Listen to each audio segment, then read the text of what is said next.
Growing up, I've always been a rather private person. My mom would always ask me, how was my day going? And I was like, oh, I went to school. It was great. That's it. End of the day.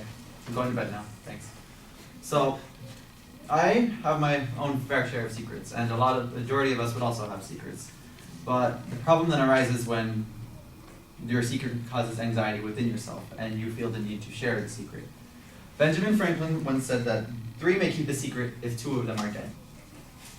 So I agree with the sentiment because I come from a family where on both sides of my family, my mother's side and my father's side, there is no such thing as secrets.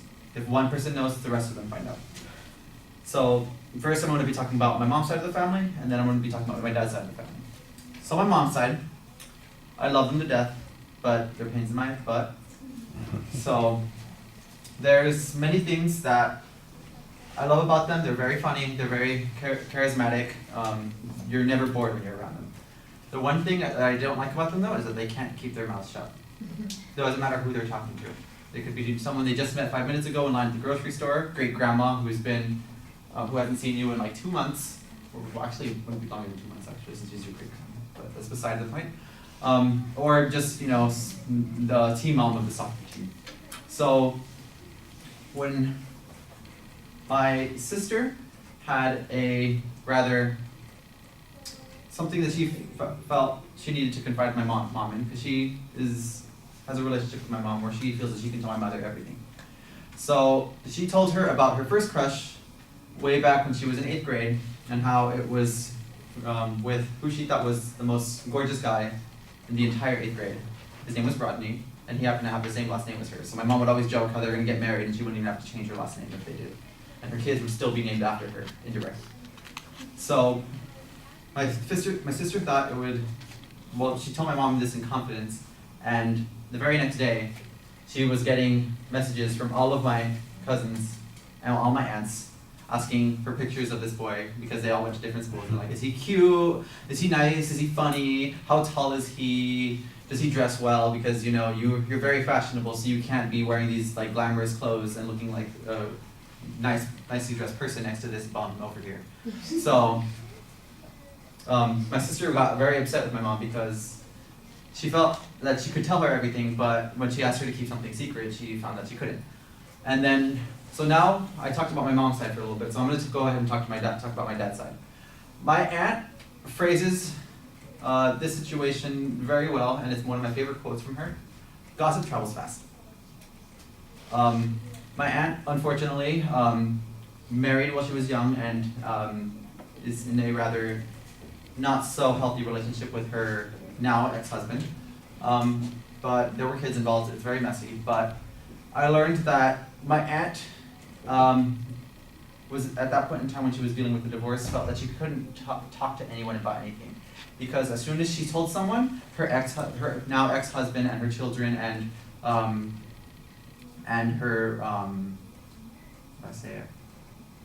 the parents of her now daughter-in-law would immediately find out and then cause this big old kerfuffle that she did not want to deal with.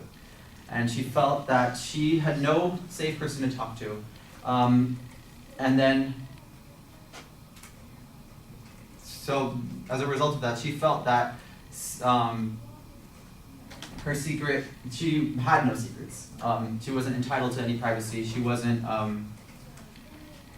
well, it was a very hard time for her overall. But she felt that that piece of information was what she wanted me to learn every time I went with her. Every time I met her, she would say at least once, gossip travels fast, because I would ask her how she was doing. And I would somehow indirectly give her the notion that I knew something that I probably should not have known.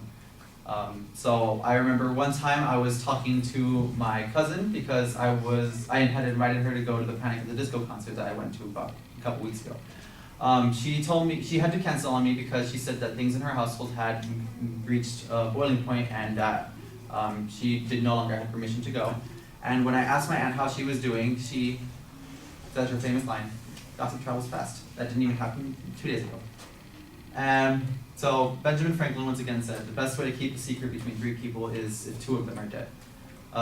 Secrets are hard to keep, and just be careful who you share yours. And if you're fortunate enough to live with a family that does not share everything, I envy you.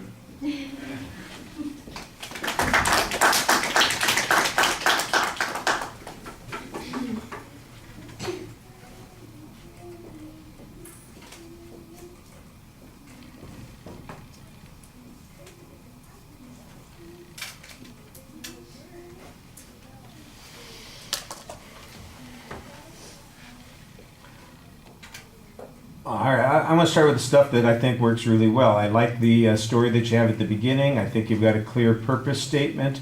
You've got good details on your first supporting story. Your second story, I think, is a good idea, but probably because it involves more personal issues, it stays a little bit more abstract and it's unclear exactly the point that you're trying to make, and so it feels a little bit less interesting than the first one that you told. It does feel a little bit like you're wandering around the same territory when you get to that second point, and just using a different side of the family to explain the same point that you're talking about. So content-wise, I think you developed it pretty well. It's organized in a very clear way, so the structural stuff is really solid. Presentation, it's interesting because I think you project your voice pretty well, but sometimes it's a little quiet, and I think you need a little more energy here and there. There are places when your pacing is off because you're not using an or kind of phrase. You have a word that you hold out. So you say, so sometimes, like the thing, my sister, it's like there's a spot where you just stretch, the sentence becomes long. So my sister does this thing that becomes a problem. And then you think about what you're saying. And it's like instead of pausing, you just slow down on the words that you're saying, and it makes it feel a lot more noticeable than it might have been otherwise. I can see that that's kind of the way that you're filling in so that you don't have that or you don't have an awkward pause, but you just kind of slow down, and it's not as subtle as you think it is. When you listen back and you watch the video, you'll probably say, oh my gosh, I never realized I did that kind of thing, because it doesn't seem like it's that noticeable. And it probably isn't most of the time. It just felt noticeable because you were giving a speech in this situation. Your gestures, you're speaking in a very contained manner, so your gestures are all symmetrical while you're speaking. So it's like your right hand is doing what your left hand is doing simultaneously. And of course you do the spider on the mirror thing frequently. You guys know that one where you're putting your fingers together like that and it looks like the spider's doing push-up on the mirror, that sort of thing. Everything, so it looks a little, it's all this sort of thing, this sort of thing, this sort of thing. And it does look a little less natural. It looks like you're trying to be contained. Instead of speaking naturally, it's like, I'm being very deliberate about how I'm speaking here, and I want to make sure that I get everything. And it looks a little artificial. You need to relax a little bit. I think that's just some tension. You're trying to be deliberately careful, but you're overdoing it. So you got to calm down a little bit. So content stuff is really strong. Most of the delivery stuff is pretty solid, but there are 2 or 3 things there that are a little bit off that probably need you to pay attention to them. All right, thank you.